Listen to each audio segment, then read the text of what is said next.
Hi friends, you responded pretty well to my last video on Bojack Horseman. It was easily my most successful video to date, so I've decided to give you more Bojack. Joining me in this series, I'm so excited to say, is poet, translator, and recent PEN America grant recipient, Joaquin Gavilano, our resident Bojack expert. Hi, glad to be here.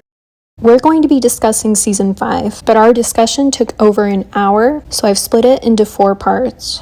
Each part focuses on a different episode, and you'll get a new part at the end of every month until our last episode in April.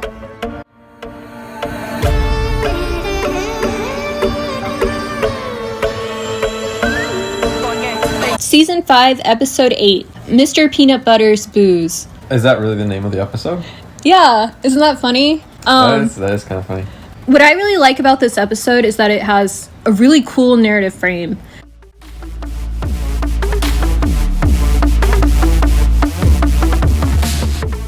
So this episode delves into 4 different iterations of the same event, the annual Halloween party, across time, a period of several years, I think like 25 years, and it portrays how the main characters and the relationships between each of them have developed at each iteration. Most notably, relationships that Mr. Peanut Butter has had, because each iteration features a different wife.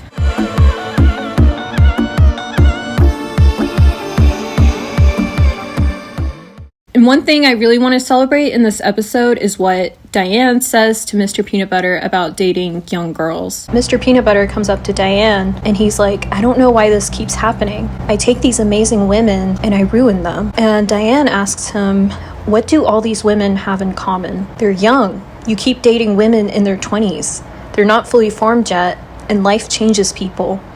You don't ruin these women. They just grow up. And so Mr. Peanut Butter is like, how do I fix that? And Diane says, well, either you date someone older or you grow up, because otherwise they're gonna keep outgrowing you. Which I think is such an important message for girls in their 20s to receive, and I'm really glad to see that pop culture in recent years has started to share this message, most notably probably in Taylor Swift's recent album. She has the song Could've, Would've, Should've, or Would've, Could've, Should've. Yeah. Where she addresses her relationship to John Mayer when she was just 19 and he was, I don't know how old. And also Phoebe Bridgers, who wrote Motion Sickness about Ryan Adams, who she dated when she was 20 and he was 40.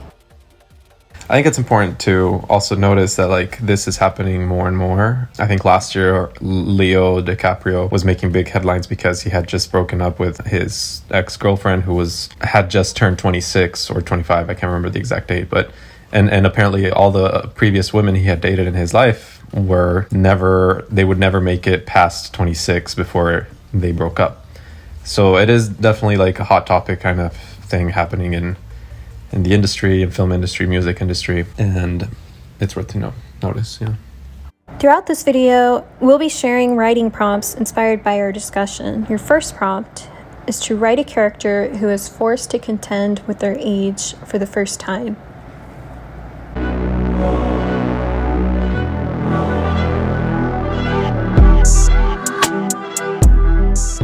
One of my favorite things in this episode is that like subtle reference to Princess Carolyn. I guess it's not so subtle, but the Princess Carolyn always doing things that other people told her to do at some point and never stopping because no one told her to stop. This is almost a little throwback to earlier in previous seasons when she's starting her own company or planning to start her own company. And she tells the other character who's supposed to start a company with her, if I leave Vim, who's going to water the plants? And he asks her, why are you still watering the plants? And she replies, because when I was an intern, that was my job. And then when I became a manager or an agent, no one told me to stop. So and in this episode, you have her manning the door of the party for 25 years or however long. Basically because no one ever tells her to stop. It was just Bojack who told her when she was young, because he even refers to her as like Marv's intern. He says, hey, you, Marv's intern, you're in charge of the door. And she never got over it. Your next prompt is to write a fiercely loyal character who decides one day to stop being loyal.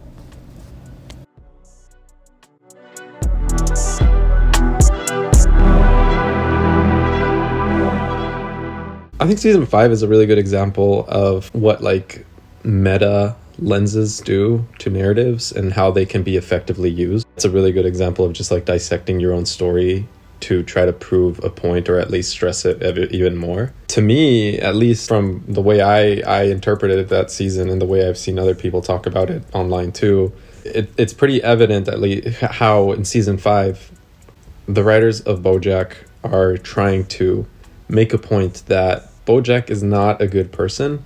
He is not someone people should be relating to. He's not someone people should look up to. Although he is like a broken character that you so badly want him to get better, that getting better is entirely up to him. And he clearly has no control over it. Yeah. And yeah, I don't know. I think it's really well done. And I really appreciate that season for that. And I think they really like bring that into sharp focus with all the sitcom and TV acting jokes. Like, for example, there's a scene where some assistant leaves a cup in the background in the frame when it's not supposed to be there. Your next prompt is to make a character's shortcomings as explicit as possible by applying a meta lens to their character arc.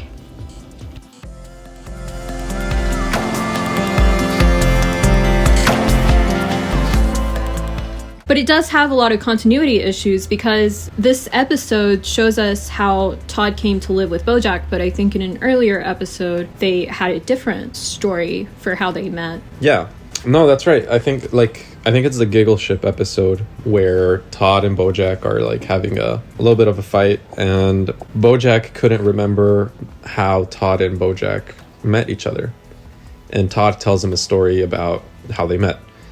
But later in the episode, Bojack remembers and says, that wasn't the first time we met, it was actually this. And he tells a story about how Todd made breakfast for him or something like that. But this isn't that story doesn't really align with what we see in this episode in season 5. And in season 5, you have Todd making his way into Bojack's Halloween party one year and just staying because Bojack asked him to stay because he's sad that everyone's leaving the party. But in the Giggle Ship episode, we get 2 different stories, one from Todd and one from Bojack. Neither of them are exactly like what we see in season 5, which, I mean, you could argue that there's some consistency because I think both stories talk about how he made his way into a party and just kind of stayed, but the details are a little bit different for sure.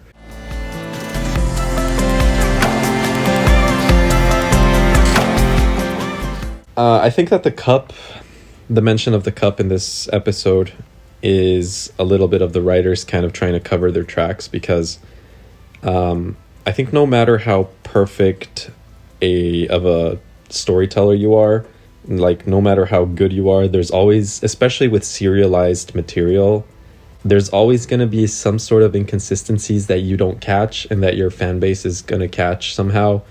There's a mention in this episode of a fan who goes up to Bojack and asks him about this cup in a scene of Horsing Around, where he says, in one scene, Bojack is talking to one of the kids and there's a cup in the scene, and like a few other scenes, like the camera keeps moving and in one of them the cup isn't there, and the fan was wondering if that was like the show trying to comment on some sort of like worker political thing, and Bojack responds to him and says, yeah, that's exactly what they were doing, just to kind of like let him believe that there was some sort of hidden meaning behind that.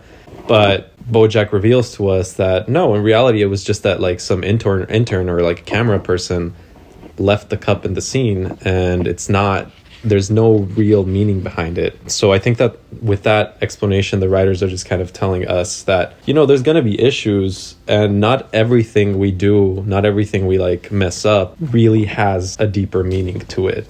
That's not always the case. Although this show is ridiculously detailed with some of its imagery and symbolism, so it's hard to say.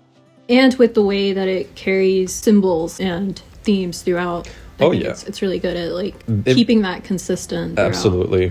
There's like certain phrases and sentences, things that are repeated throughout the show, very, very masterfully. Jokes, the like don't stop singing until the curtain falls. That's like a thing that happens throughout the whole the whole show. There's several occasions that we could go into, but yeah, it is a very masterfully and detailed written show.